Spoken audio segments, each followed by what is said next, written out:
You called me about your brother. Is it Lawman? What's his name? Lawan. Lawan, yes. What happened to him? He had an accident. My two brothers, they were in the car and they had a very serious accident where he had a chop from his head all the way to the middle, and his foot was broken all the way up to the hip. So he couldn't, I don't think he could survive.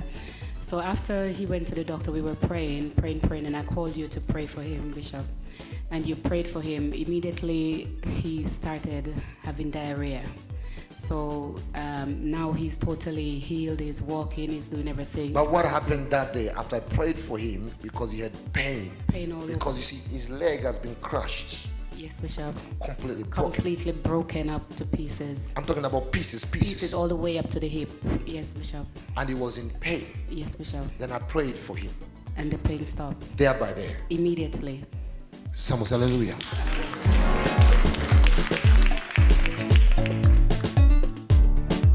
And what happened a few days again later?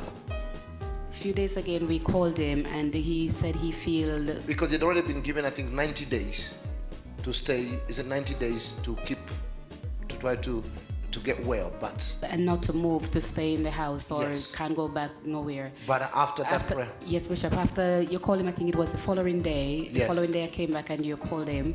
And when we spoke to him, he was moving up and down. He was in the toilet having diarrhea still. Mm-hmm. And he said he feels like he's 18 years old. He's actually 48. And now he feels like he's 18. He feels free. He just feels absolutely healed. So he's well at the moment. And he said actually was looking forward to go back to work. But because they told him that he has to wait, but he's ready to go back to work. Yes, Bishop. And he was worried about his job all the time, thinking he might lose his job, he won't be able to go back because he was looking out months before he would be healed.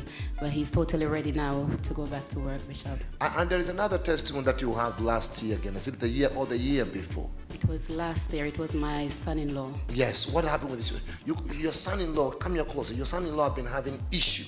Big time issue, yes. He was having headache for 18 days. 18 days? Yes, Bishop. What type of a headache was it? Serious headache where he can't talk, he could hardly see, he can't open his eyes, nothing. The doctors tried everything, there is nothing they could do. He was in the hospital for 11 days. He was in the hospital for 11 days? And they couldn't find what was wrong with him, so they sent him home. So when they sent him home now, he couldn't speak. He was absolutely in so much pain, as if he's gonna die. That he cannot even open up his mouth and talk. Yes, Bishop, and I came upstairs and you prayed with him that day. He couldn't speak actually. My daughter held the phone to his ears and you were talking to him and then he started speaking. I think you tell him to drink some water. Immediately the pain stopped instantly. Touch his belly or something, you was telling him. And since that time? Nothing up till now, and it's almost going 2 years. Somebody praise the Lord here. Clap on for a while.